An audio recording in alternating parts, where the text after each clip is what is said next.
Hey, folks, it's Lindsey Hudson with SPS back in the building with my guys. We got the crew in the building. We got Patrick and John Rutherford. We got Terry McCord Jr. and our guy Orlando Watkins is not far away, but he's out handling some business. He's been working so hard, doing so many great things for so many people.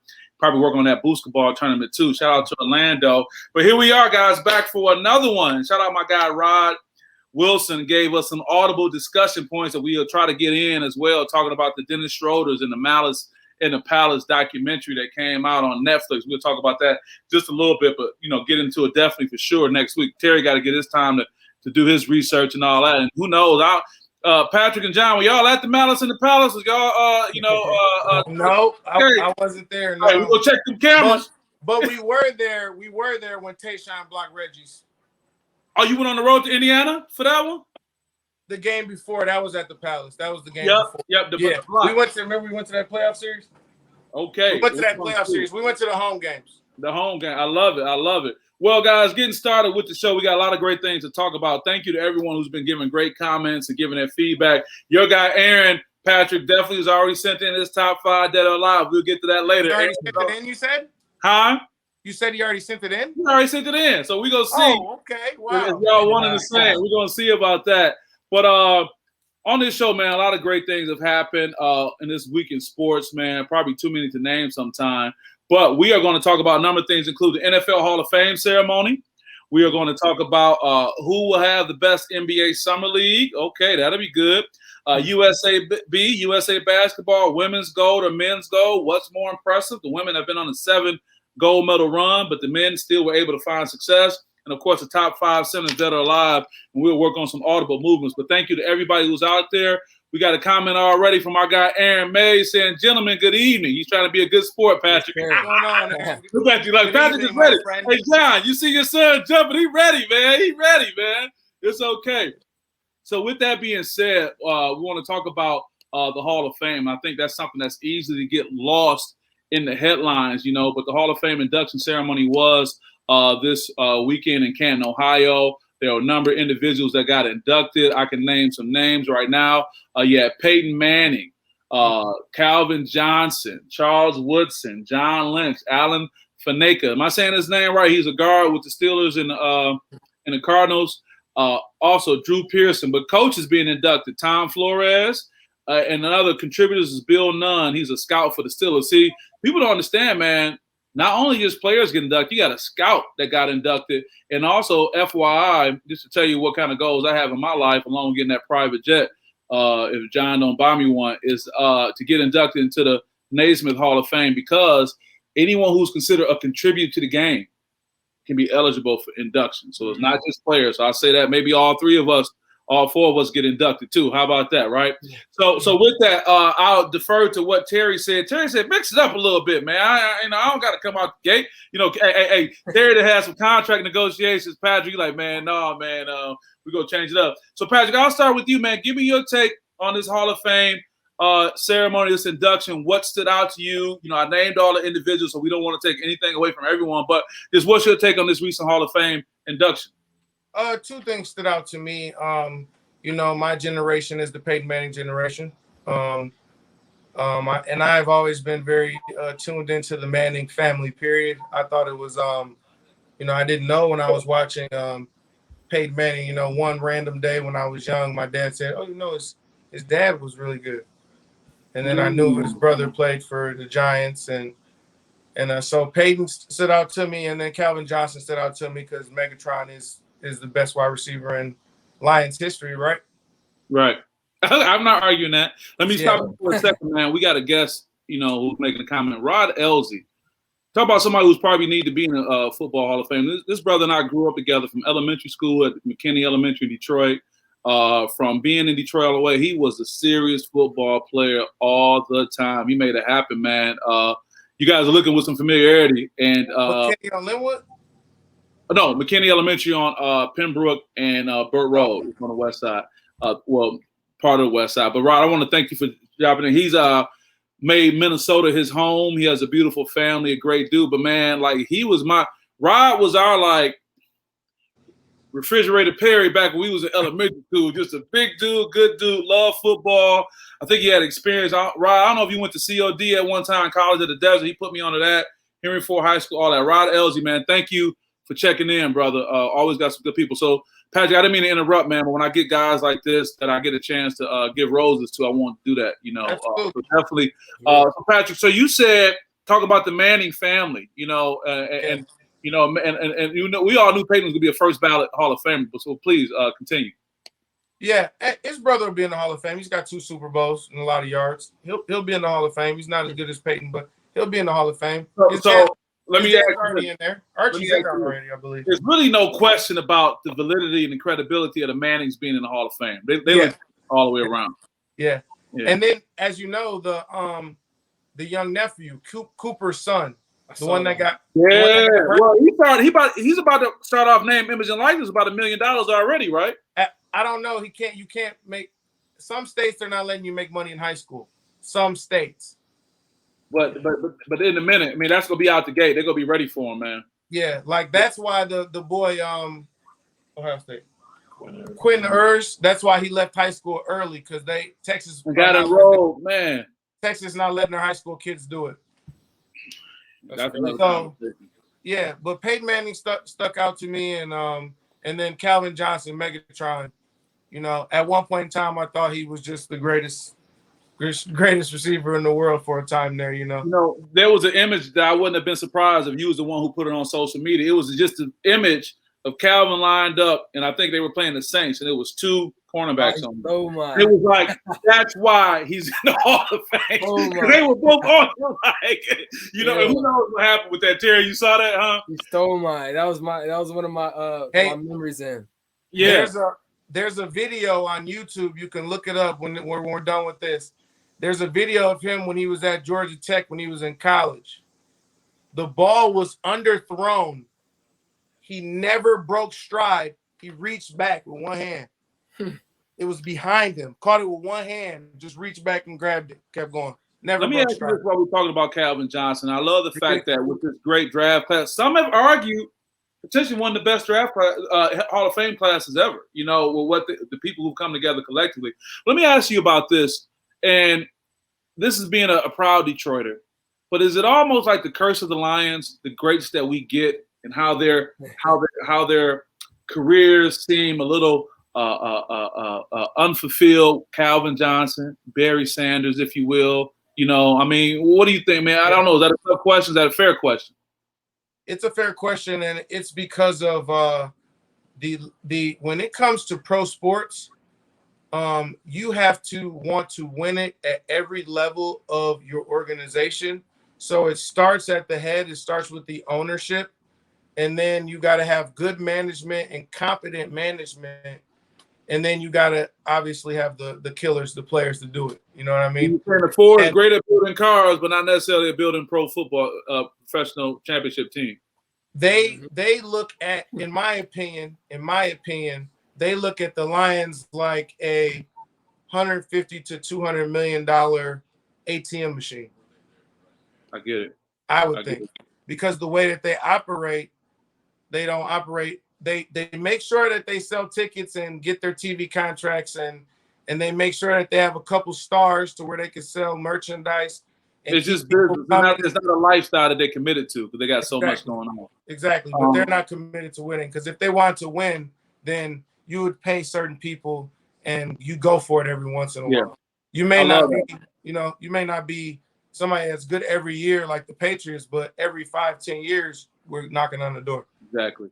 I love that. John, you're still going to keep your senior status, if you will. I'm going to defer to our new contract negotiator, Terry McCord. But before I do that, Rod Elsie made a great comment that I'm sharing this publicly because this includes you. He says, keep doing what you're doing.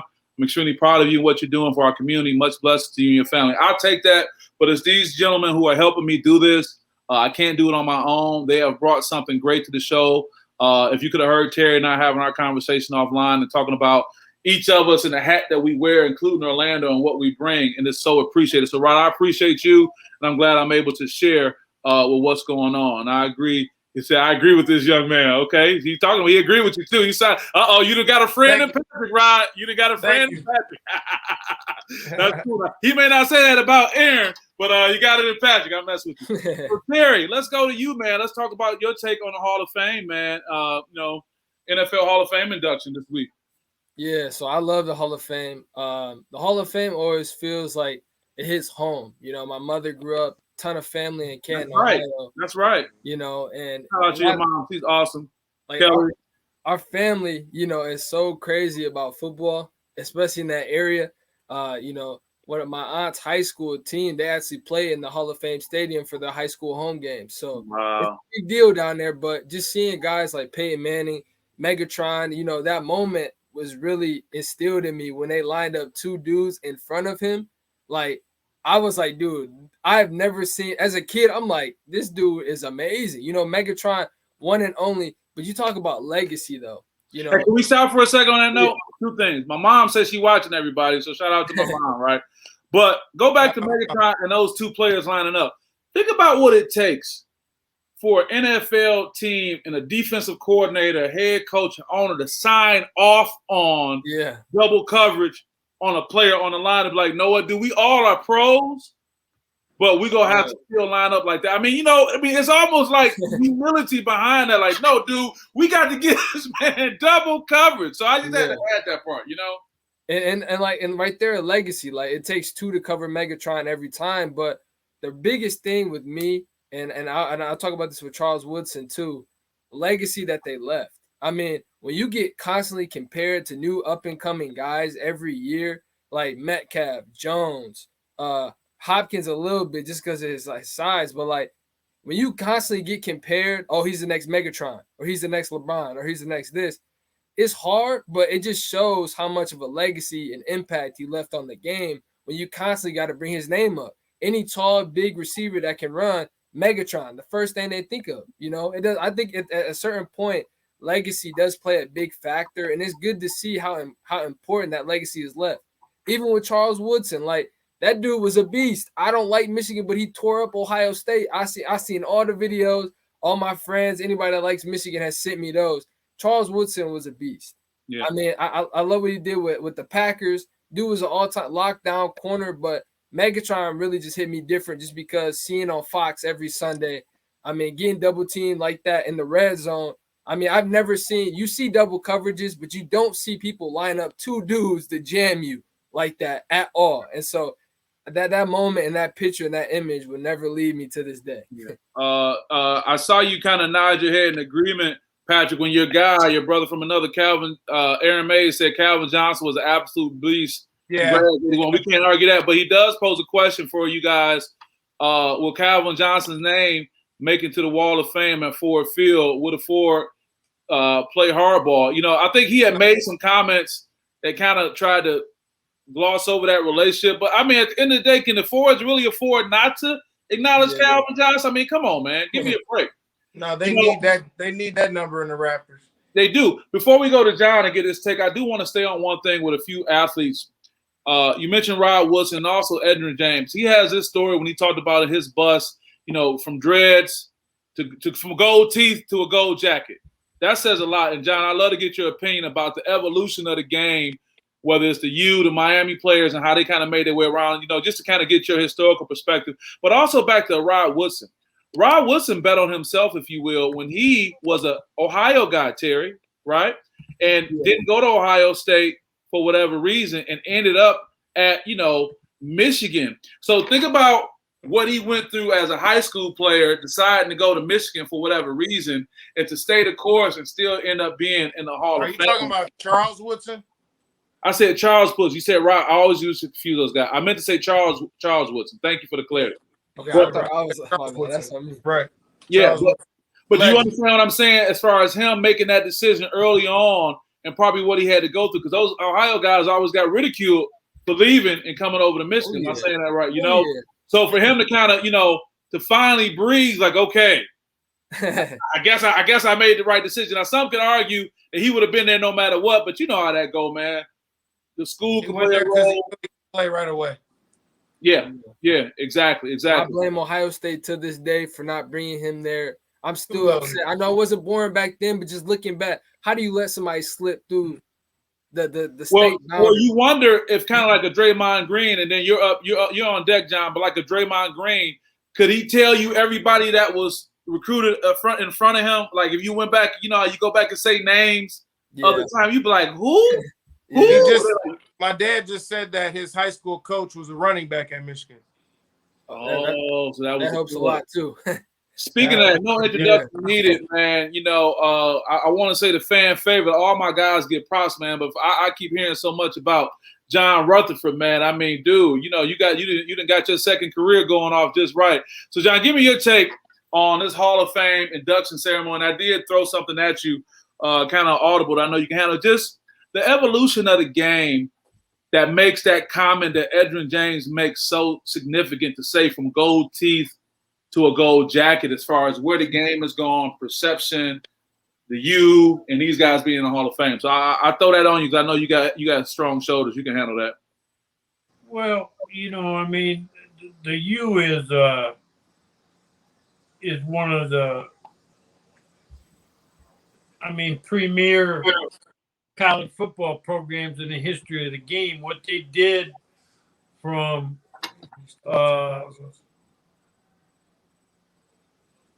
early when Snellenberger got there through Jimmy Johnson and past him was amazing. They put a little net around Miami and said, this is where we're going to recruit. Let me ask you a quick question. Was that the first time local recruiting was done on a large scale where they said we're going to recruit our community, we're going to recruit local, like on a micro level? Yeah, I mean, there's always been a rule of thumb that you got to protect your house and you got to recruit, you know, your state. But Howard Snellenberger had a different idea, and he said that, you know, he actually took a map with streets on it, and he drew a circle around it, and he told the assistants, we're not going out of here right now. We're just staying right here. And they went to neighborhoods that some people maybe at that time didn't want to go into, didn't want to deal with the poverty and the everything that goes along with poverty, the situations that people are living in, and the behavior that develops and the thoughts that develop out of coming from that neighborhood. And it was hot. We're not talking temperature. It was hot. It was hot. Well, you know, I mean, and it was poor. You know, I mean, it was really one of the poorest places in America. And you know, for these guys from and the thing that I liked about Howard Snellenberger and Jimmy Johnson is he didn't take that kid and say, oh no, you can't do that. You can't act like that. You can't express yourself like that. You know, there's an old saying, you know, if you got a thoroughbred, let it run. Okay, and a lot of times the things that I get more frustrated with watching sports is when coaches put a bridle on a thoroughbred. And you know, those guys at Miami, let the NCAA change the rule. Let's face it, taunting and all that stuff comes from the behavior of the U. They went off. You know, and they had planned. They were besides Billy White Shoes Johnson, the first guys I saw that had planned demonstrations after they did something good. Okay. And, you know, some people, it just upsets, you know, and other people, you know, it's okay. But, you know, Jimmy Johnson, with him going into the Hall of Fame, it makes me think about going back to Howard Snellenberger and how smart Jimmy Johnson was not to change that philosophy. Howard Snellenberger, one of the great football games in the history of bowl games, was his Miami team beating the big, mighty Nebraska Big Red in the Orange Bowl. You know, it used to be the night game to end all the bowl games. It was the New Year's night. And you know, so, I mean, for Jimmy Johnson to get in there, but I want to say something about the Hall of Fame. And, you know, you say how the game has changed.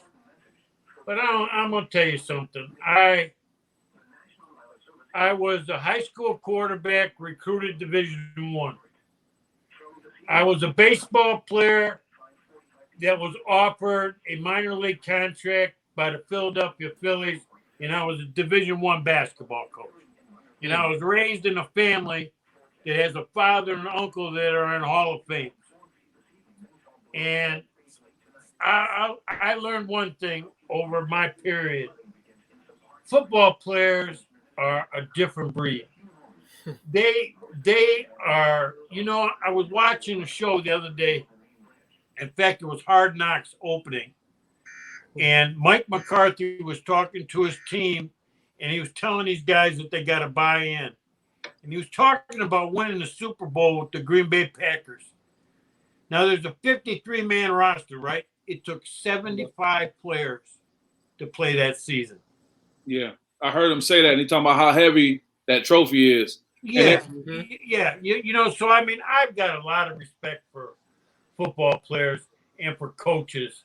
And, you know, no matter what era you come from, to end up there in Canton, and they know how to celebrate, they know how to throw an event, they know how to run a museum, and it's just a tribute to a lot of people knowing that you were good enough to be put in the Hall of Fame, that you went through high school, you went through college, and you went through pro. And I'm going to leave you with one thing that I learned. Paul Horny, one of the greatest football players of all time, Heisman Trophy winner in Notre Dame, high school teammate of Howard Schnellenberger at Mayo High School in Louisville. Bear Bryant was the coach at the University of Kentucky at the time, walked in and said, Paul, if you come to Kentucky, I'll give everybody on your high school team a scholarship. That's how good he was, okay? Howard Schnellenberger went, played for Bear Bryant, ended up where he did. But Paul Horny said, when I die, I want you to leave on my tombstone, I lived life on scholarship. Thank you. Wow. And I'll take my hat off to those guys that traveled that journey, and that journey ended up at Canton, Ohio. I'll tell you, it's a big boy sport. It's a big boy sport today, and it'll be a big boy sport tomorrow. But I'm going to tell you, some of the toughest some bitches I've ever met in my life were football players. I bet. I love that. You know, we'll close out on that. I appreciate that. Speaking of giving tribute, let's give a tribute and praise to somebody we all know and got love for. My guy Horatio Williams and Horatio Williams Foundation, Dick's Sporting Good, our sponsor, as well as Gilead. And, of course, we got our guy Orlando putting things together. We want to thank Team Michigan. We want to take a quick break, and we're going to come back and talk a little bit of basketball. Actually, I think basketball is going to be our discussion for the rest of the evening. But let's take a quick break from Team Michigan.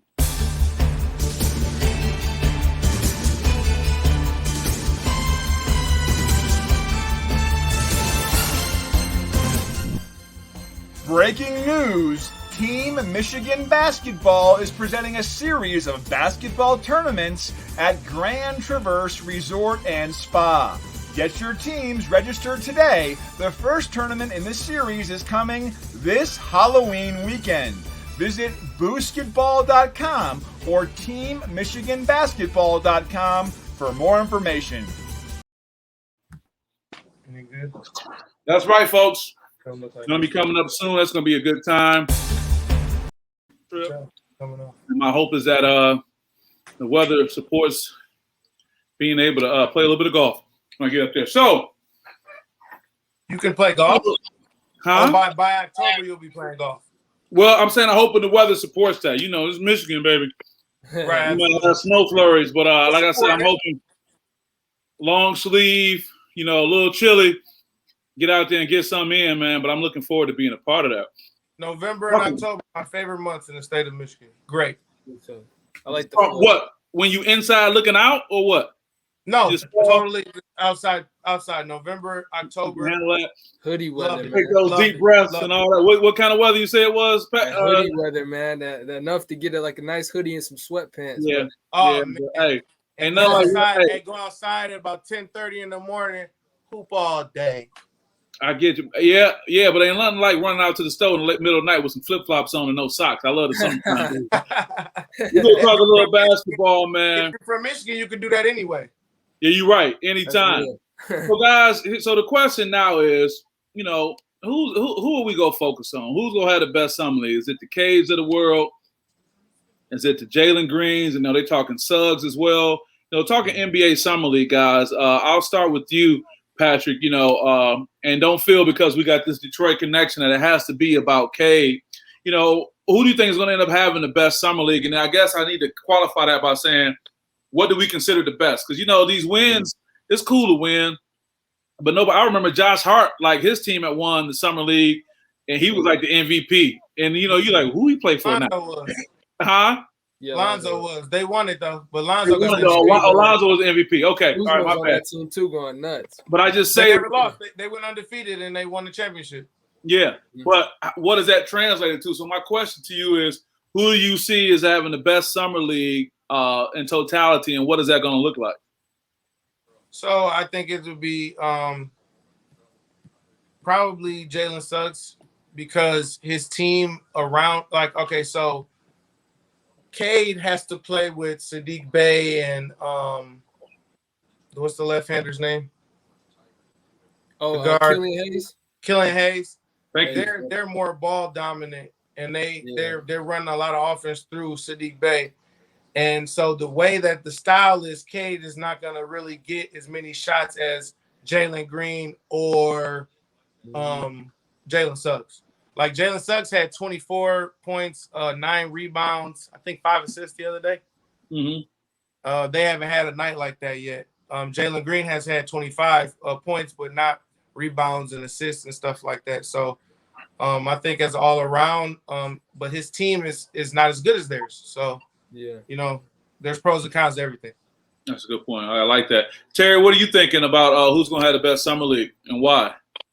I've seen so many. So I really like the Sharif and Jalen Johnson, that tandem right there. I thought Sharif was a steal, but I mean, I just love that Jalen Green versus Cade game, just because it put things in perspective. And I say that because I say Jalen Green has, you know, a better core around him because they had a guy that they could trade and get that luxury around him. Like when you have an all-star like Harden, you can afford to trade him and get some good draft picks and then get people around him. Like other teams like the Pistons, they didn't have that luxury. They were just bad enough to get the number 1 pick. So Cade's going to have some time to get his feet wet, get in there, get used to it. I just love them. You know, I say it like this. One, the most impactful probably Cade, just because of how important it is for him to be a point guard, new city, need a winning culture. They mic'd him up so many times purposely just because his communication, what he brings to the team. Well, he's also number 1 draft pick. You know, you got to go with, you know, what the league is banked on too. Right. Let me ask you a question, and I want to get back to it. Fran Fraschilla made a comment, and it was a very bold comment, but he said it so matter of fact. But I just wonder if he may eat those words. He was like, well, when he was watching Houston, he's like, they're not going to win. They're not going to win now. They're not going to win. He was so bold in saying that because they were young. But I'm like, dude, like, how can you just say they're not going to win? People may not even have anything for that. But I just wonder what you think when you talk about whether it's Houston or Detroit and what they can do now. Yeah, I mean, Jalen Green is going to have that spotlight in Houston for sure. Same with – and he has a chip on his shoulder too. He's pissed. He's like, I should have been number 1. Yeah. But the thing with me, though, I like the impact a little later in the draft, like guys like Cam Thomas out of LSU. I think he's a steal too. I thought he played great. You know, as you start to play your best ball down in March, he had some great games in the whether it's a tournament. I remember that game against Alabama in the SEC championship.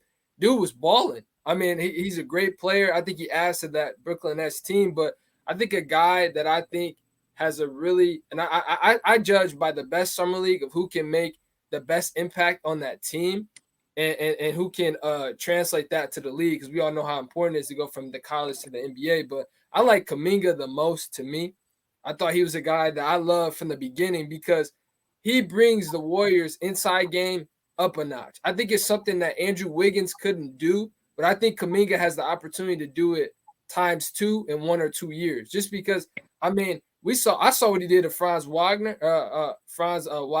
He bully balled him, and that really stuck to me because no one in the Big Ten really did that to Wagner at all. Like, I mean, I give you moments. I give you moments. I will give you. I agree with everything you said. Besides, you compared Franz Wagner. That's not a great guy. He's easy to bully. No, he said, but nobody took it to him and bullied him. Like, you remember anyone taking it to him like that? There were a couple of moments. There were a couple moments, but I would say overall, defensively, Wagner was pretty good, being versatile. Yeah, but I would say though, you're right. Yeah, I would say though. But Kuminga does have a better chance to be in the inside game for the Warriors, and I think he's going to be good. Kuminga he's closer to his ceiling, I should say. And he's more developed. He's a grown man. He's ready to go. He just needs a year for experience. So I agree with you. 2 years, he's going to be really good. Before I bring John in, I'm sorry, go ahead, Chad. I don't want to cut you off. Go ahead. No, please. I was going to say, and he's 18. So, I mean, the G League, I would give this. So Mark Jones, the guy, commentator for ESPN, brought up a great point. I got to bring on the show. Great point. So Jalen Green and Kuminga and other guys playing in the G League, right? They're playing against veterans, other guys that are looking to be in that spot or wish they were in that spot. So they're getting the best game out of everybody and their mama every night. And so for them to play how they played, we can see how that translates immediately on the court. I mean, the professional demeanor, their play on the court. So I think the G League experience right now, I think it has some upside, and a lot of people are looking a little differently just because they're playing against these grown men that want what they got right now. Right. Once again, Terry McCord bring this. We gotta, I got you, Patrick. Got to thank and give a special shout out to the McCords who are listening. Your dad, Terry McCord Sr., your mom, Kelly McCord, man. You guys know what you did with this one. You guys put this one together right. What I will say as I go to you, Patrick, and then defer to John, is what about the sophomore showing by Bol? What do you have, 24 points in 26 minutes or something like that? Putting in that word, huh? Like bringing a legacy to fruition. And I think one thing we look past is we obviously are talking about the first-round draft picks. But what about those players that had a season, to kind of get acclimated? Kind of find out what the league, needs from them and be able to go in and produce. You guys know that if you're not just that guy who's going to always get touches, some players are those players that say, look, man, as a coach, like Tom Izzo would tell the Julius Marbles of the world, hey, you may not play every night, but when I call your number, I need you to be ready to go. And I think a lot of players, that's more of a show of their professionalism, I think, than being able to be drafted. Because at this point, okay, the draft is over. You're going through your summer league. What are you going to do night in and night out to be able to make this roster, to be able to be part of this rotation and help our team be successful? I think that's a bigger question. But, Patrick, you going to add something before John comes on? Yeah, I just had a question for Terry's point there when he said that the G League was it was looking good. Now that you can make money on your name and likeness, if you're a top guy like a Jalen Green, he didn't play any games on national television, I don't think. I'm not. Those G League games, you mean? So I just wanted to ask Terry a question. Do you leave that $500,000 on the table when you can go to Duke and still make $1 million and play on national TV multiple times, tournament time, all that stuff, and still go for the natural achievements that have been basically the stepping stones for 100 years? I would put that in perspective as like if I'm Jalen Green and that law was passed back then, I would have went to college for sure, because I think college brings a different exposure. But if I'm a guy that's like sub first round and like I can make a name for myself coming into the combine with some good pro experience, kind of like a Cam Thompson. If he was in high school then, now Scotty Barnes maybe, but like kind of those kind of guys that are like, someone who can give you an impact right away, but in the ways you don't necessarily look for.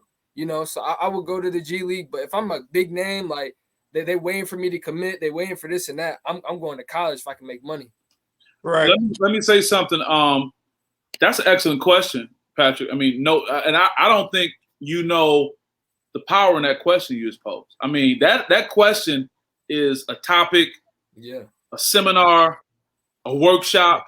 Because here's my answer to that question that you didn't pose to me, but I'll jump in on that. Aaron is jumping in. I think a lot depends on the kid's background as well. See, Aaron's right. He's going where I'm going. Aaron, what I'm going to say to add to that is, what's your work ethic? What are your relationships? What is your team, like your squad, like who's around you, helping you? Because if you just trying to coast when it comes to this name, image, and likeness, and I think Aaron is kind of alluding to that, Aaron, you'll probably clarify a little bit more too. If you don't have a team in place, if you don't have a serious work ethic, if you're not taking care of business, if you're not cutting out, the hanger-oners, I mean, if you're doing all the right things, that really determines whether you can stand on your own. And I think it's a great transition before we get to, and we'll talk about this a little bit more after John goes, but can you really bet on yourself?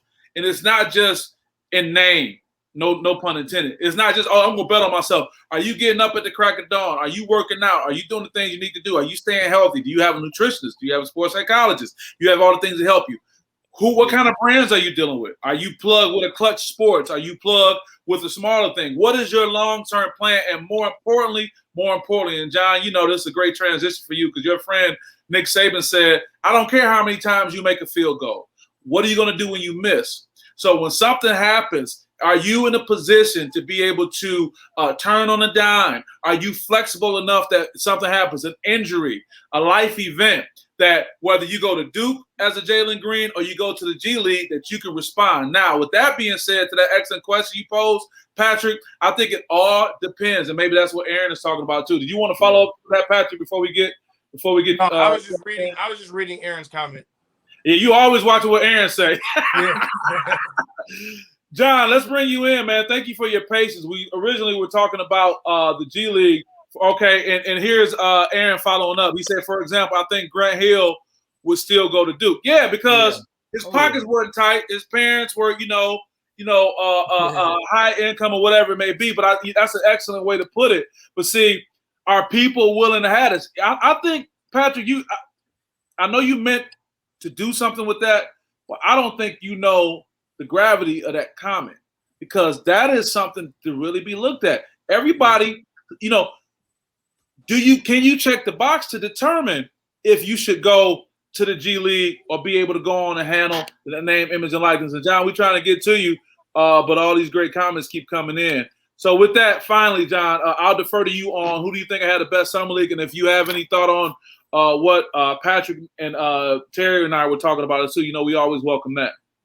Well, let me ask you a question, everybody that's here. How many of those guys that are playing on these rosters are going to make it to the NBA? Everybody who's playing in the summer don't make it. Yeah, majority of them don't make it. No, it's only it's going to be a low number, right? Like 5 maybe? So to me, I look at it different. The NBA, like any other professional sports, wants to stay relevant as many days as they can. They want to be able to stay in the limelight, in the media as many days as they can. To me, I got to turn it off. I can't watch it very long. What did you say, John? Enough. I can't watch it very long. It's terrible. It's terrible basketball. How would you expect to put these teams together in a week, get them all logistically in Las Vegas? What kind of time do you have to prepare a team, put a team together? So this is what I know this league is for, this summer league. It's for guys all around the world. It's all kinds of, there's guys from every country that plays professional basketball in the world are in Las Vegas right now. 90% of these guys are showcasing their talents for overseas because they're not going to play in the NBA. So now, what do I look at? I look at I watched the first half of Cade and Houston and the Pistons, and I see him. He takes the guy on a hard dribble to the right, and he steps back, and it's a high ball and screen, and he hits a three. That was the play of the game right there. You can get to see some guys and see how they ball, are they willing to ball, are they willing to play? Okay, because I mean, Bay in the short, I watched 2 halves of both their games. He's been a ball hog, and if I was the coach, I'd say, well, what are you thinking about? Well, seriously, you think you can make that shot? You think you can do that? It looks terrible while he's doing it. Uh-huh. So he has no team thing to be a part of. So, I mean, really, Jalen Green and Cade Cunningham are going to make the rosters. They're going to be in the league, and they're going to start. And Suggs is going to play in these top guys.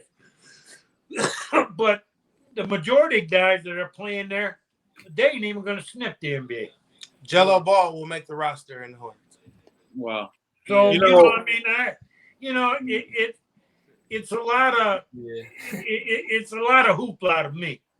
Right. But, and I understand why they do it. They do it to keep relevant, and keep look who it is. It's got ESPN in their own television. Aaron said that. He said it's a cash grab for the NBA. Doing multiple games a day. 4:00 in the afternoon, a doubleheader at night, whatever. So, I mean, they accomplished what they want to accomplish.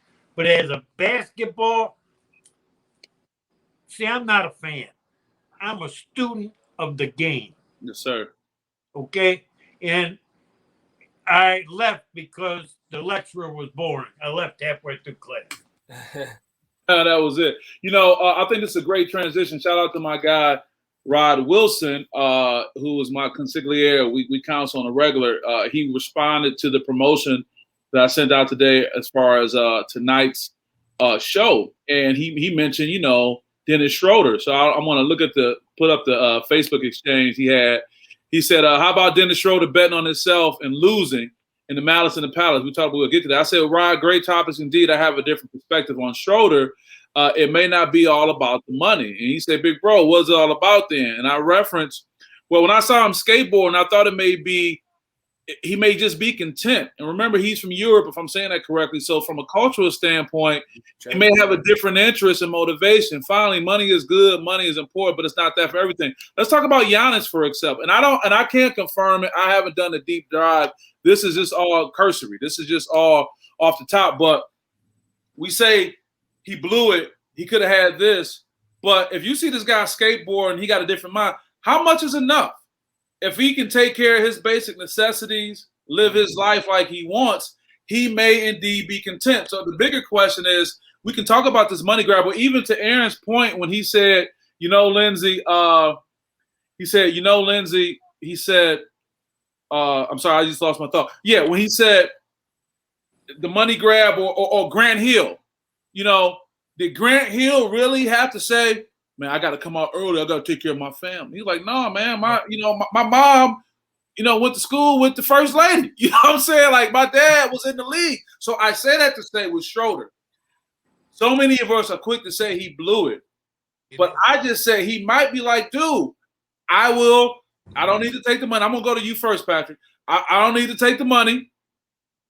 I'm good over here. Let me do my thing. I'm going to get this $5.9 million for a year, and I'm going to double down. And maybe I don't even want to be with the Lakers. So I don't want to do it. So I just think that we got to just look at the bigger picture because it may not always be about that. And just like we talked about with the Hall of Fame, when the Charles Woodsons of the world left his home state of Ohio and played at Michigan, and he ended up with a gold jacket, I think it's still something to be said. Now, I could be wrong. I could be off. But I think that's something to take into consideration. Patrick, what are you thinking?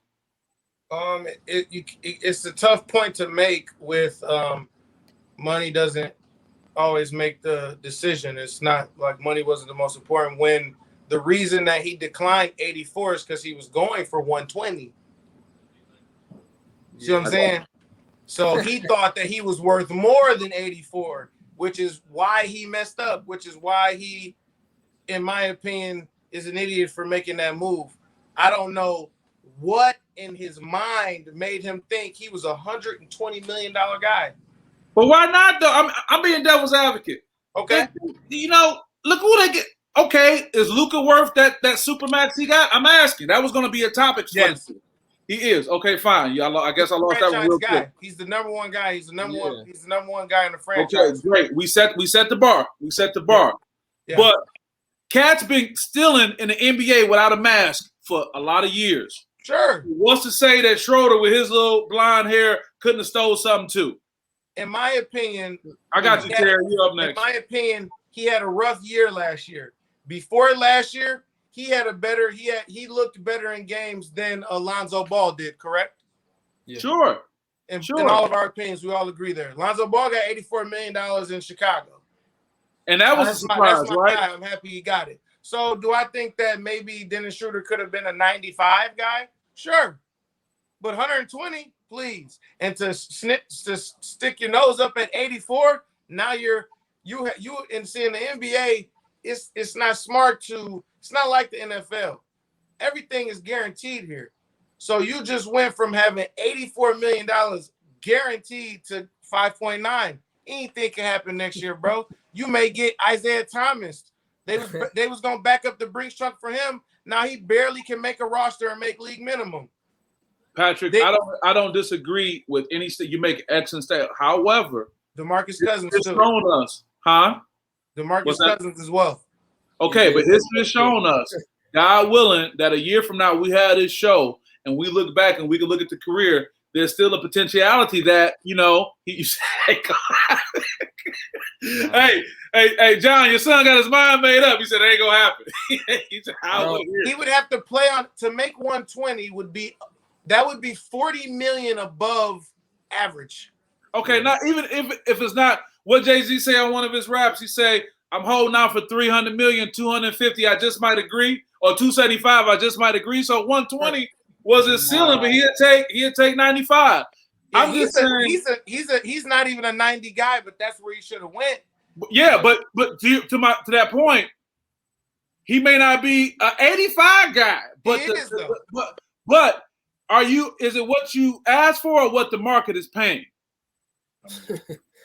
It was just 4 years. It was the same contract. He got the same offer as Lonzo got. He's an 84 guy.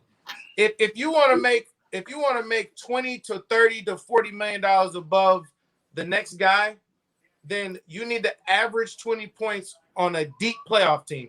Yeah. You need to show there was an expectation going in, but that didn't work. Terry, you want to add to that? Yeah. So I mean I understand, you know, the bet on yourself, but you bet on yourself when you have proof and you have evidence of why you should bet on yourself. Like that's like me packing my bags right now. I'm not finished with school. Like I'm still figuring out what I want to do, and I'm just going to New York because that's where dreams come true, the American dream. I need somebody at work. I need, you know, some experience here, then go to New York if that's my calling. But like, look, Dennis Schroeder, look, you got to get your money. And that was a great point about the NFL and NBA, guaranteed money. Like LA, I don't even know why they gave you that much, but they offered you a very generous offer. And he declined it. I don't know why, but he decided that he was worth 120. But with LA and what the moves that LA, I don't know who's in his corner, but you got to know that LA is looking to make moves. So you asking for that much money isn't going to come because they have to use the rest of that cap and get somebody else. And for him to go to the Celtics, I wouldn't say he's betting on himself there because they got a guy like Peyton Pritchard that they really love over there. They love Peyton Pritchard. They love what he brings coming in. So, I mean, I don't know if he's trying to take Kemba's spot and start, but I just don't see anybody willing to decline New York. And I don't know if he thinks that he's going to the Celtics and like kind of fulfilling that role and starting with Tatum and them. You know what I mean? I don't know if he's trying to replace that, but at the same time, it's like, dude, you have no evidence. You didn't play well. You had some inconsistency issues, and you want 120 more than what they're giving you. That's like a guaranteed fail. And now he's taking the minimum for what Celtics are like, here, I guess we'll give you this. I guess we'll give you $5 million. It's a bad move. If he's on a decent team, he's got Tatum. He's got some guys to make him look good. If he has a good year shooting the ball, if he has a good year, period, he can get it. He can get 90 million. He can get. I'll tell you what. I'll tell you this right now, Patrick, for everybody here for no reason is what I'm saying. I'm telling you this now. If something happened with Schroeder make a big come up, I'm calling you in the middle of the night. Say, wake up. Look at he signed a 1-year deal though, so he can use that 1 year and leverage himself a lot of times. That's it. You know what I and mean? that's what I was saying. Deal. Let's keep an eye on that. John, did you want to add anything to this topic before we move on to USA basketball? Well, no, it just the young man, I guess, has a problem understanding the value of a dollar because anybody that lets 84 million slip through your hands. So does he fire? So he need to fire his agent? Yeah. Oh, yes. Absolutely. Yes. And he needs to get a new group of friends to talk to. Yes, absolutely. Hey, well, wait a minute. He's not a clutch guy, is he? No. I hope not. Well, look what happened to him. Magic threw him underneath the bus. I mean, he publicly went out and just destroyed him in the game that he played in the playoffs. So you need to. So he not only did he leave $84,000 on the table, but he had to pack his bags and get out of town because Magic didn't want him there anymore. Yeah, that was something. Well, we'll keep an eye on that, and I want to shout out again to Rod Wilson for adding that comment early on today, and we'll do the audible. Stay with me, guys. We're going to stay here right now. Again, I want to give a shout out to the Horatio Williams Foundation. My guy H helping us with some great things we got going on, some things we got coming up to include what we're going to be doing with the Star Showcase. The SPS Star Showcase is coming up pretty soon, September 4th. I'll tell you guys more about that. Again, Gilead and Dick's Sporting Good. We'll take a quick break for Team Michigan, then we'll be back to talk a little bit USA basketball gold, men's and women's. Then we'll finish up with the top 5 centers that are alive. My guy Aaron already had his in. See you guys in a second. You know who it is, baby. And I'm here to tell you about the new youth basketball tournament in Michigan. Team Michigan basketball has done the work. It's prime time. They are PTPers, baby. Get ready for a scary good basketball tournament Halloween weekend at the venue of all venues, Baby Grand Traverse Resort. I'm talking about a diaper dandy, baby. I mean awesome with a capital A. A basketball tournament that is designed with the entire family in mind. Escape to a 900-acre northern Michigan resort just outside of Traverse City. Enjoy 54 holes of championship golf, spa, indoor-outdoor tennis, indoor water playground, fitness center, private beach club, 4 restaurants, shopping, and now basketball. I can't wait, baby! It's the stay to play that will make your day! Halloween weekend 2021. Check it out at www.boosketball.com. Register your team soon. This one is going to fill up quickly. A basketball tournament at a resort. That's a slam, bam, jam, baby! Yeah, folks, we're back. Breaking news, my guy Rod Wilson. Look, man, I jumped in late. He kind of echoed you guys' sentiment.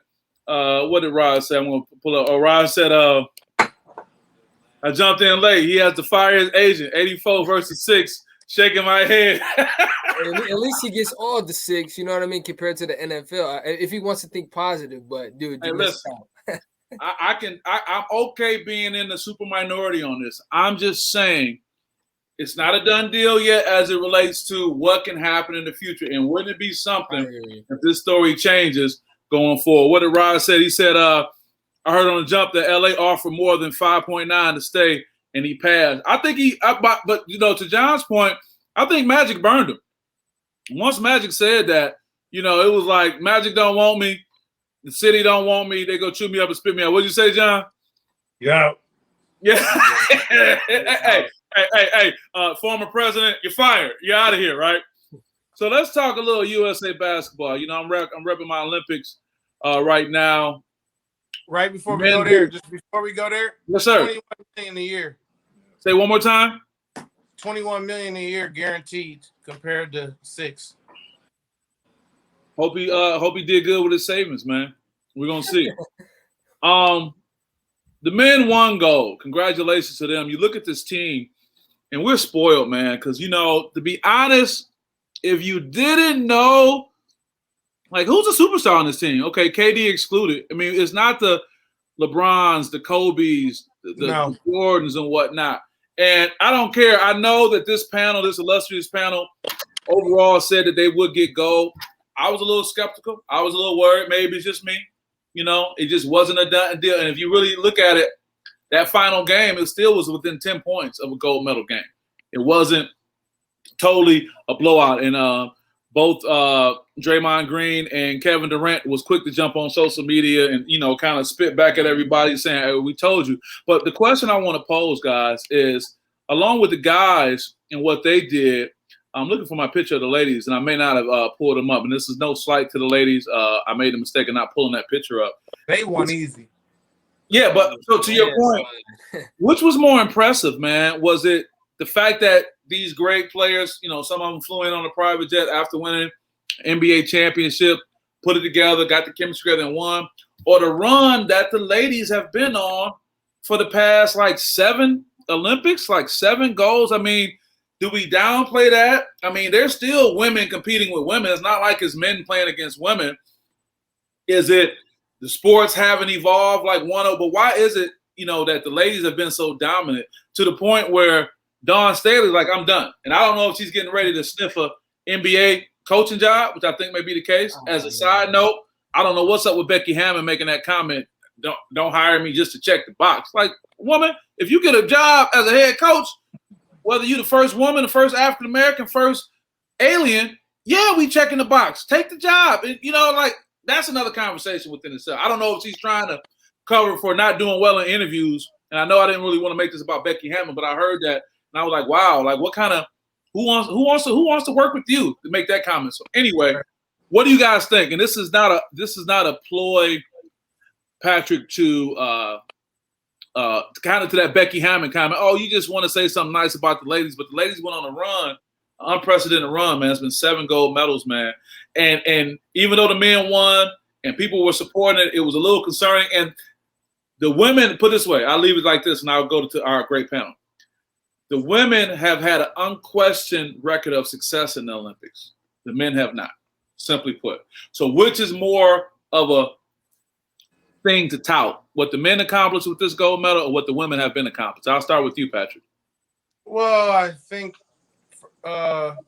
they're both big dogs.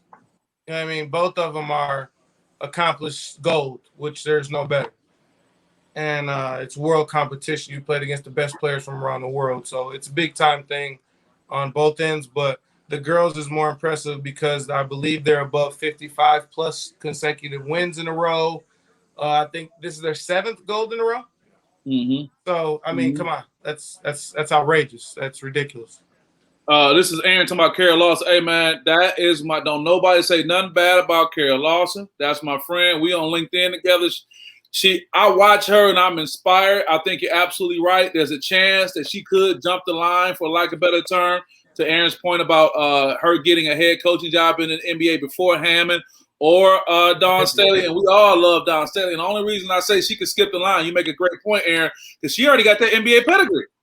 Now, Becky Hammond may have been the first assistant, but the question becomes, who has the most impact? She coached a Jason Tatum and was able to give him high five, like, job well done. And she's into that. So I think that's a good point. Who's going to win that race? Guess who joined us?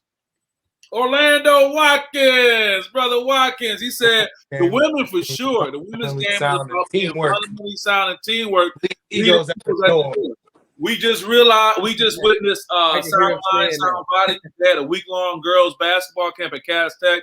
I was very fortunate with the help of Orlando Watkins to go over there and address those. Shout out to my guy, Curtis Blackwell. Got to see him today. Congratulations on the addition to the family. But you make a great point, and I wonder if we're in such a masculine-driven world, Orlando, that we don't get that we don't see that, or that we look at, holding the women up high as potentially just being, to that Becky Hammond comment about just being a check the box type situation. But I mean, at the end of the day, women played against the women. They dominated throughout the world. And now you're looking at some of these women, potentially being head coaches in the NBA as a matter of time. I guess the question I could pose before I go to you, Terry, is how many more seasons? Count them, 1, 2, 3, 4, 5, 6, 7, 8, 9, 10. How many more seasons before the NBA has a female head coach? We don't know. I say 2. I say if not this off. Well, the question is, where are their coaching openings? Yeah. And John, I never thought you probably thought you'd never see the day, but I mean that may be coming. Rod says ladies are very much impressive with the 55 win and goals, but women's level of competition is still behind. But my question to you, Rod, is this though: behind compared to who? It's women playing men. Well, yeah, but they're not playing each other, is what I say. So yeah, but if you send a woman out to compete with another woman, there's still a level of equality with that because they're still women. Women playing against women. We got Orlando. Orlando says Staley would be the first head. He gives it 5 years. Okay, we'll remember that. Australia is missing Liz Cambridge. Yeah, we love some Liz Cambridge too. That's true. Well, we're going to keep an eye on that and see. Terry, what's your thoughts on who's more impressive, the men or the women, and the parity that's going on or lack thereof when they talk about comparing women's basketball to men's basketball? Yeah. So this topic, I didn't know which side I wanted to be on. Your sister's a baller. She gets it in. And I know your mama gonna be at home like, what you gonna say, son? I thought both sides, very thoroughly and really wanted to pick which one I felt confident of sharing about. And, going through the men's, like basketball has spread it so far on the men's side of things that the competition level is there because, everyone, the rules are different compared to the NBA. Everyone around the world is just getting used to the game of basketball as it keeps evolving. The NBA game is now starting to become more European style. And so like it's a lot more competition that way. But I say this game, the most impressive to me, I think would be how dominant the WNBA stars were. And I got to give a shout out to like Asia Wilson, Breanna Stewart, Stewie, and then Brittany Griner. Like those three to me, and Taurasi and Sue Bird for sure for their leadership. Taurasi's already saying we'll see you in Paris. So she'll be back next year. But I mean, to be real, I got to say the women because they won every game by 15, 20 plus.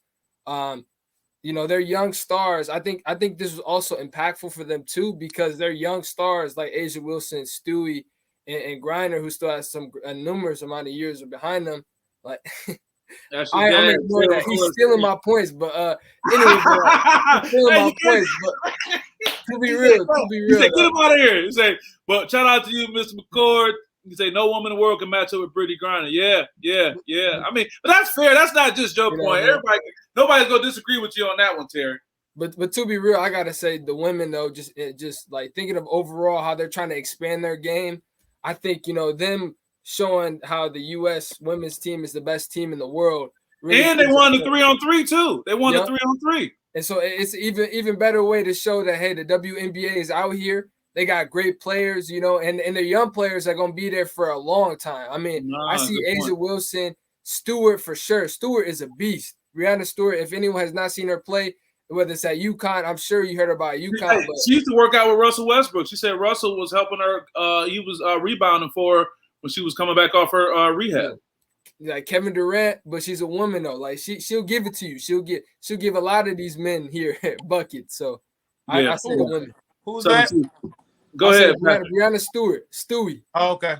I can see her. So John, I know with you having the maturity that you have and seeing the things you've seen, evolution is something. I mean, we talked about, from a Hall of Fame standpoint, and we watched the U play football, but your perspective. But now we're at this point where women's basketball is, at the forefront. We're literally talking about, Becky Hammon has been interviewing for head coaching jobs. When you go from interviewing, it's only so long before you get that call. You talk about the arms race, who's going to be there first, Dawn Staley, Carl Lawson, or, Becky Hammon. I mean, along with just your thought on men versus women as far as who's been more impressive, just take me through a little time capsule, because there was a time that you saw, from a number of reasons, whether it's minorities, whether it's women, that it wasn't even a thought that this was going to be on the table. And now, let's face it, John, I think you're going to witness some of this.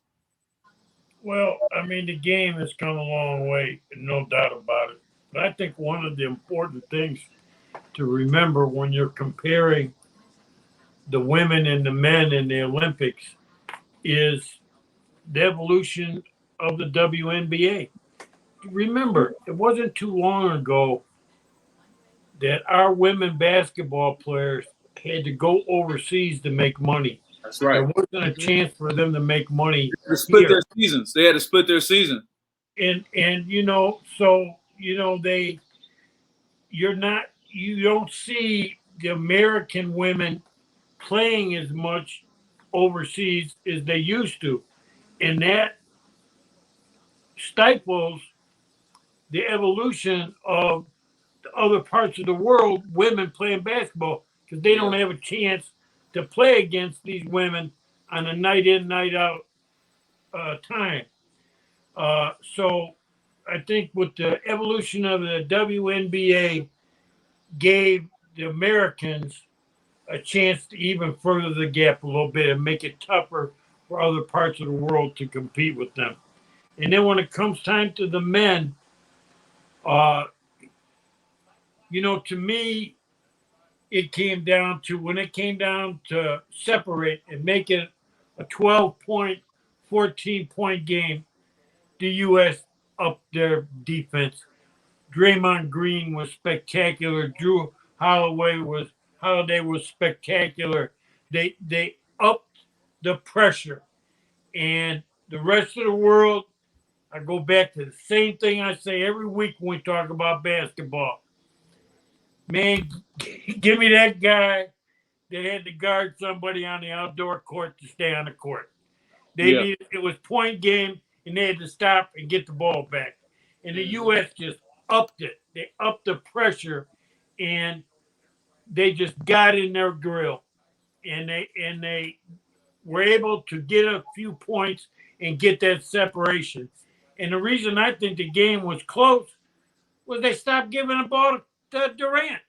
I mean, all of a sudden these other guys are, we talked earlier about when you got a thoroughbred, let it run. I thought Pop kind of was playing the clock a little bit in the fourth quarter. It's a 10-minute quarter, so it goes by faster. They were late getting into stuff where they were in attack mode. They were gonna run some time off the clock. Hell, man, you got the premier dog in the world on your team. Let them go. You put the ball in the basket, give it to them, and let's win this game by 20. And get up out of here. Let them go. But the defense and not giving them the ball made that game close. I get it. Well, I think that's going to be an open-ended question. We're going to continue to discuss, that idea and what we see is happening. With that, as we get ready to get out of here, we're going to get to the last topic, guys, and that is talking about top 5 dead or alive. Now, I don't know what we're going to do now. We done finally made it to the centers, guy. I don't know what we're going to do next week. What we're going to talk about? We're going to go to hockey, the top 5 power forwards in hockey, whatever or not. But I'm sure we'll be able to narrow that down. But got to give a shout out to our guy, Aaron. Even though he's not here with us, he pops in and out. He got his in for you, Patrick. He got his in. And his top 5 dead or alive, drum roll, please. Aaron is like, boom. He said, I got Abdul-Jabbar, Chamberlain, Russell, O'Neal, and Olajuwon. Special consideration to Elvin Hayes, but his favorite all time was Bob Lanier. So that's Aaron. This is Aaron making a comment right now. Aaron is on it right now. Aaron says Abdul-Jabbar, Chamberlain, Russell, O'Neal, and Olajuwon. So I'm looking at you, Patrick. Did you name your 5? You didn't make that face, so you must not have named your entire 5. And my man Russell got some on deck. We'll put Roz out in a second, too. Russell not in my top 5, but it's a good top 5, though. Whoa. Why's Bill Russell, Mr. 11 rings in the hand, not in your top 5, Patrick? And your dad shaking his head. He don't even. What happened, man? I'm just, you know what? I'm not criticizing. I'm trying to get clarity. It's just because of the I think he's one of the greatest athletes ever. He was 6'9 plus and could run and jump, and he was a great defender, and he changed the game. For his era, he's the best center in his era. Okay? But I think the playoffs, they only had like 6 teams or something back then. Like, it was like the way to go get them rings is not how it was set up today. Okay. Like, so remind me again of your 5. The level of competition wasn't there. So remind me again of your top 5 then. I mean, just take out Russell. Who you replacing Russell with? I don't know. Probably somebody like David Robinson or like Terry say what? Somebody like that. John, what are you being? You know what? Did you have that 5, and because Aaron had that same 5, you're changing your 5 because you had the same 5 that Aaron had? Patrick, is that it? No, I think Kareem Abdul-Jabbar is the greatest player to ever touch a ball. Period. Okay, we give that. Next week. Any top era, 5 players. No any position. Era, any time, any place. Kareem Abdul-Jabbar is the greatest player to ever touch a basketball. How many games did he lose in high school? 1 game in 4 years. How many games did he lose in college? 1 game in 4 years. 3 seasons. 2. Then he goes to Milwaukee, the middle of nowhere compared to where he's from, and wins a ring there. Then goes to the Lakers, and you know what? He went 5 more, and then he's the only person in NBA history to have 6 MVPs, I think. Okay. Listen, we got he's got the most points in NBA history. We got the Kareem down. So you're saying you agree with this, with the exception of Bill Russell. You're going to take him out for the Admiral. You're going to put David Robinson. I just don't know who to put in. Yeah, I just don't know who to replace him. I just don't think he's top 5. But okay, I don't really come back around to that. I don't have anybody specific to put in there at the 5 because the 5 position really has stopped after Shaq. There's not really been anybody after Shaq, really. Well, this is what I want to do. I want to go to Rod before I go to Terry. My guy Rod jumps in. Rod said Kareem, Wilt, Hakeem, Russell, and Shaq. Yeah. You nod to that one, Patrick, but again, you got to replace the 4th person on there, Russell again. Yeah, I just don't know who to put in there, so I guess he deserves it. But I mean, well, yeah, I don't know what your deal is. What happened with him when he was younger, John, with him and the Celtics, that he got an issue with anybody in Celtic Green and Bill Russell? I have no problem with it. I'm just saying, look at these guys on the list. Look at these guys on the list. Okay, Shaq. He played in a league where there were 82 games, 30-something teams. He had to play so many games to get to the NBA championship. Bill Russell did not have to do that. But Bill Russell couldn't help the league. And then go look at the average height back then. Go look at the average. He went up against Wilt Chamberlain. Wilt's on that. He went up against the great. And that's what I'm trying to say. These conversations always get messed up because they're hard conversations. You know what? He's the best of his era. What I want to do is Bill Russell is the best of his era, hands down. I want to apologize because when you did not mention Russell, it was not for me to challenge that because the rule was supposed to be this is your fight and you gave rationale, but it just kind of surprised me. He's the greatest center of his era. There was nobody better during the times of the Boston Celtics. I'm going to give you a heads up before I go to Terry and finish with John. Next week, we're going to do top 5 dead and top 5 alive, all positions. We just do it like that, and we see how that goes. Rod, thank you for sharing that. Kareem, Wilt, Hakeem, Russell, and Shaq. Terry, you have the floor. Who's your top 5? My top 5, I got Kareem at 1. I have Hakeem at 2. I have Shaq at 3. and I got Russell and Wilt in that order at 4 and 5. Okay. Let's say that one more time. I got Kareem. Patrick. Hey, mom, coming at you, Patrick. Mom said no one would remove Bill Russell from that list. Sorry, Patrick. My opinion. Well, Mom, it wouldn't be a show if every single person on here had the same list and same opinion. You know what? It might not even be my real opinion. I'm just doing it because everybody agreeing with each other. You know what? That's what we pay Patrick. Here, guys. That's what we pay Patrick the big bucks for. You absolutely right, and it kept the conversation going. I'm not even tripping on that. But Mom got up out of her seat on that one. I don't want to look at that. She co-signed you. True, Patrick. True. You got co-signed just like that. Just that. You smooth. I don't want to overlook or overshadow what you said. Can you repeat again, Terry, your 5? Just for my sake. Yeah. I got Kareem at number 1. I mean, the leader of points, arguably the most unguardable shot ever. I think it is the most unguardable shot ever. I got him at 1. I got Hakeem at 2. I believe that he was, better than Shaq in my opinion. He could do a lot more. I love that. I love that dream shake. I guess they used to call it the dream shake. Yeah. The upper under move, but I love that. I got Shaq at 3. I think Shaq is probably the most dominant force we've seen in sports. I have him at 3. I don't think he was the best just because he was always around pretty good teams, which is why I think he's at 3 in my opinion. And I have Russell at 4. I can't leave a guy with 11 rings out, and he was an incredible ball player. I mean, athlete all around. And I have Wilt at 5. I don't care if he scored 100 points. Dude wasn't really a winner to me. He wasn't a winner. He only had, 1 ring? I mean, for somebody to be that good and to win 1 ring, I just don't think Wilt is that good of a player to me. He's a good player, don't get me wrong, but I don't think he's right at 5 in my opinion, because I think there's a lot more he could do if he was a better teammate. My mom is arguing against Shaq. No free throw, Shaq. Shaq can't hit no throws.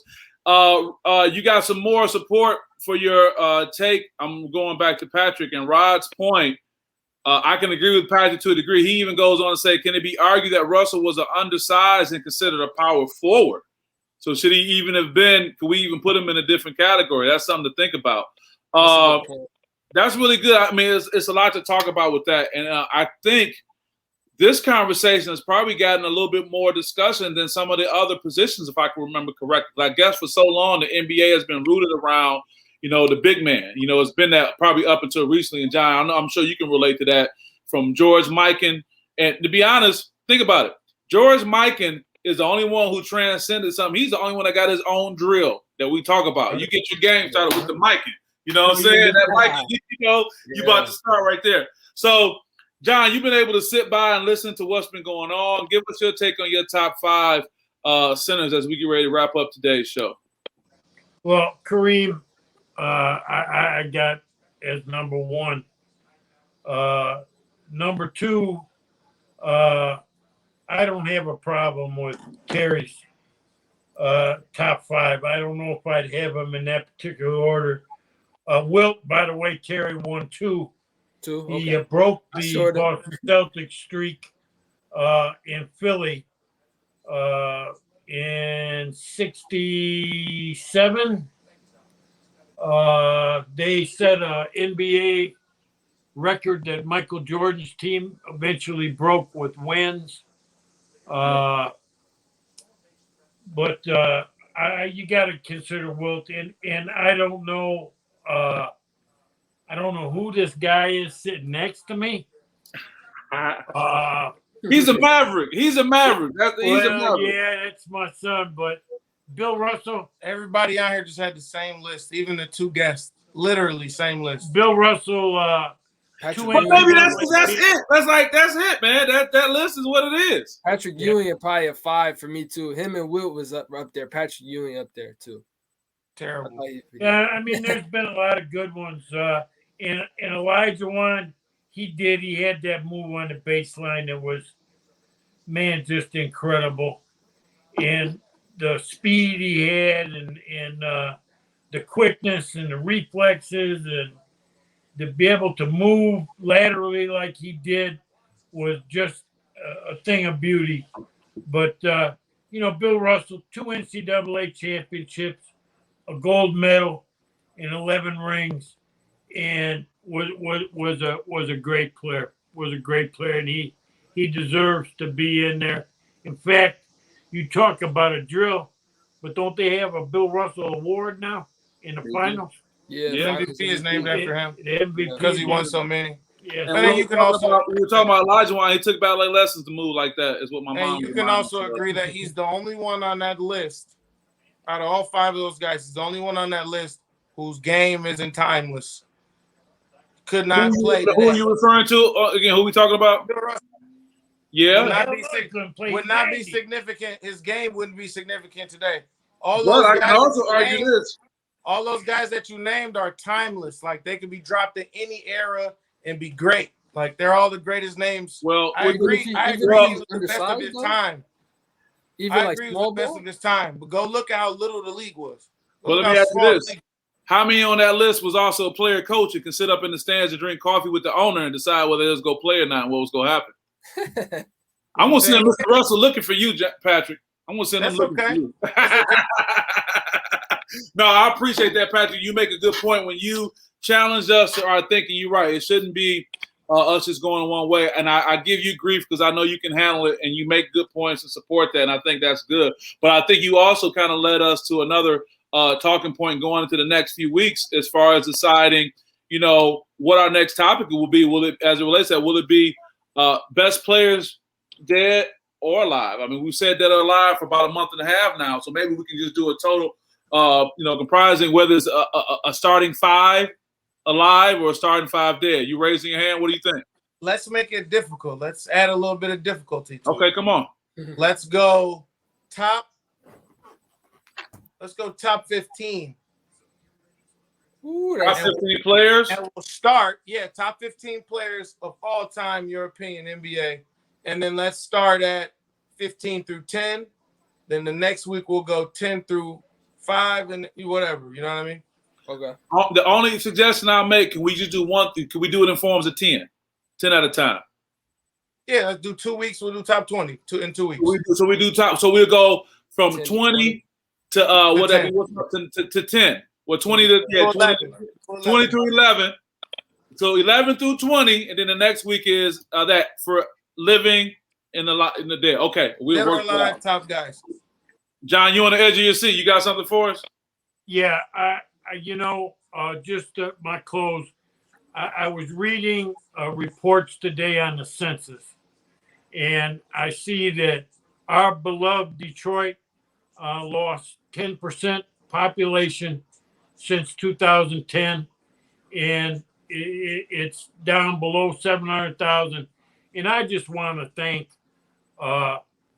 Orlando Watkins and our good friend Horatio Williams for sticking in there every day and helping our city be a better place for our kids to grow up in. And I thought about those guys today and the George Wards and the different guys that are there today. And I just want to say thank you to them. And I appreciate them and I love them. Wow, what a great point. And you're right. The Orlandos, the Horatios, the George Wards of the world, they were there when Detroit wasn't sexy. They were there holding it down when people were just passing it by. And now people come and they, shout praises to them when they was already putting in the work. So I appreciate you saying that. And John, your history, you've definitely seen it all the way around. But again, we've had another great show, guys. I can't thank you enough. I also want to thank those who are checking in, all my Rods, Rod Wilson, Rod Elsie. That's a throwback. Mama, I had Rod Elsie from McKinney Elementary on. That's old school. He was showing love all the way from Minnesota. Aaron Mays, man, we can't tell you how much you add and contribute to this show. Orlando popped in as well. My mom is saying a special thanks to John. John, my mom loves your comments because she can relate as it relates to from a historical perspective. When you make comments about Griggs Stadium or things like that, it just really warms her heart to hear that. And Aaron, great job once again. No, that's because of you, man. I hope I didn't forget anybody who may have checked in. Mr. Terry R. McCord, not to be confused with Terry McCord Jr., holding us down, man. We appreciate you. And with that being said, until next week, thank you guys for supporting SPS. We'll see you guys next week. Peace out.